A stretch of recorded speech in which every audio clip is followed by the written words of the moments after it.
We're now going to turn things over to Premier Moe for a 5-minute opening statement. Thank you very much, Mr. Chair. I trust you can hear me all right.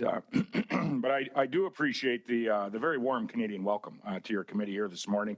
I believe it likely started with a request by myself and a number of other premiers to appear before the Finance Committee, and I believe that request still stands, and we hope to hear back from them. And I think this is an important conversation for each of us as elected members, as next Monday we are going to see the carbon tax increase to a level that was previously never committed to achieve. When at its introduction, and I think that's important for us to just think about the words that we should never say never in this nation. Never say never. And I was at that meeting many years ago in Montreal, where there was a commitment made to go to a $50 carbon tax, and since then what we've seen is commitments to go much higher than that. But I would point more recently to July 15th in 2020 to some statements made by our Bank of Canada governor, and I quote, "Our message to Canadians is that interest rates are very low and they're going to be there for a long time." He goes on to say, if you've got a mortgage or you're considering making a major purchase, or you're a business and considering making an investment, you can be confident that rates will be low for a long time. Again, I would say never, because so much has happened since that point in time, July 15th, 2020. What that did is really provide a confirmation bias for some poor policy decision and enhancing or advancing continued poor policy decision, taking the carbon tax from 50 to a committed 170 now and beyond. Of which we will discuss here today, and our ask is to pause the increase that is coming on Monday, but also the development of clean electricity standards, clean fuel standards, which is really a second carbon tax, the methane 75 standards, which are unachievable, the oil cap. Mr. Chair, a point of order. I don't mean to interrupt the Honourable Premier, but I do have a point of order here. You are interrupting, though. Mr. Kuzmierczak, the Premier just has a couple minutes left. Could we let him finish? I am, but what I would like to, excuse me, Premier, I have a point of order. Sorry, Premier, let me interrupt you. I'd like to speak on behalf of the Saskatchewan residents. Thank you, Premier, and we're eager to hear from you. I just have a point of order that I'd like the Chair to clarify. We have been asked to study, specifically, this committee has been asked to study about 12 vote ones, okay? Including the Canada Post Corporation, vote regarding the Canada School of Public Service. Could you get to the point of order, Mr. Kuzmierczak? Could you explain to us the relevance of the 12 votes that we have been assigned to consider? Because I don't see this particular subject matter connected in any way, shape, or form to the 12 votes that this committee has been asked to study. We are not the Finance Committee. We are the OGO Committee. We have been asked to study 12 votes. I'm happy to answer that, Mr. Kuzmierczak. How does that relate to what we've been asked to study? Thank you. I appreciate that. We always allowed a very wide range of questioning on the estimates and the supplementary estimates. The carbon tax raise is included in the main estimates, and therefore that's part of it. So I'll allow our Premier Moe to continue. And very much, I think, important to Canadians, as this is one of the policies, and they are stacking, that is making life more unaffordable for not only Saskatchewan residents, but all Canadians as a whole. It's making industries less competitive. Those are industries that employ people in my community and quite likely in yours as well. And it is really showing no measurable impact when it comes to reducing emissions. And I would just point to the inflationary aspect of the carbon tax specifically today.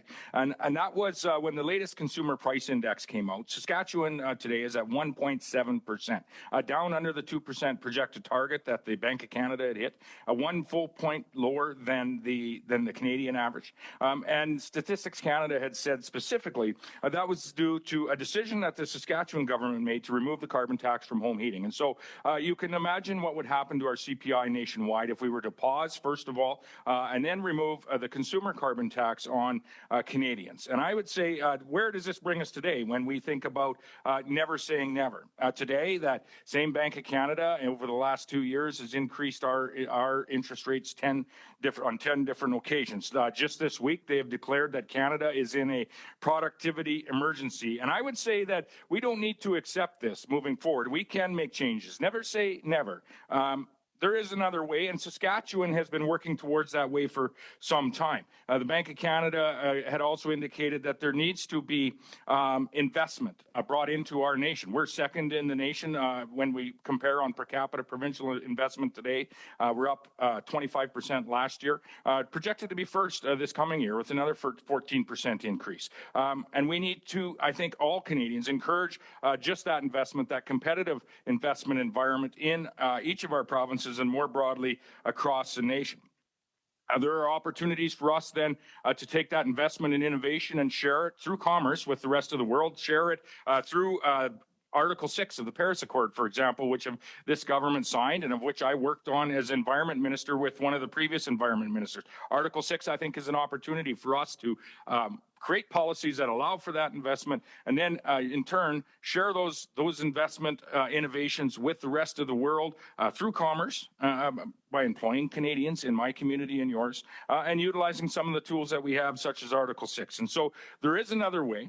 Never say never. And we need to ensure that we are looking at some of our competitive environment, those that are employing and creating wealth in our communities across this nation, to ensure that we're providing that platform to attract that capital investment, to attract those jobs, and ultimately to provide that opportunity for Canada to not be in a state where we're in a productivity emergency, but are in a state where we are leading the world with the productivity that we are experiencing as Canadians. That's traditionally, I think, what we all would like to achieve. And I hope that we would find some consensus on that today. And again, I wore my red tie in the spirit of collaboration. I wear it to our Council of Federation meetings where we come together as you know, from different political backgrounds and different political stripes.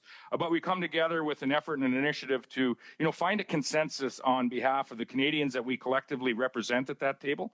And I would say that this is an opportunity for all of us, those that are in the minority government that we have today and in opposition, to do what is in the best interest of Canadians, not just for today, but into the future as well, when it comes to creating jobs and sharing some of the sustainable innovations that have been invested on already in our nation, and enhancing the opportunity for additional investment into just those innovations in the industries that we do well. Because the fact of the matter is this, and this is from a Saskatchewan perspective: we produce food, fuel, and fertilizer, and we produce not only the highest quality, most affordable food, fuel, and fertilizer that you can find in the world, and we produce it for over 150 countries around the world.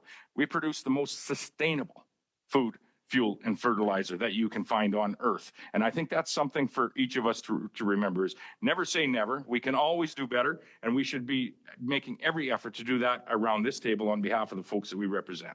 Thank you. Thank you, Premier Moe.